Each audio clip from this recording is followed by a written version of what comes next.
Stress na ba kayo dahil kahit nasa bahay ay puno ng online meetings at work? Looking tired and haggard na ba?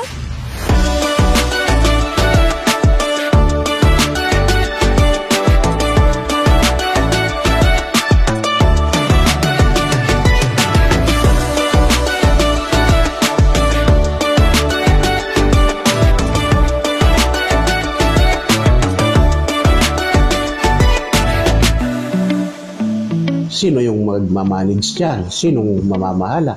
At sinong magmamalasakit? Kailangan, sa inyo na mapupunta yan, kailangan pagsikapan ninyo na matutunan yung lahat ng bagay na ginagawa namin.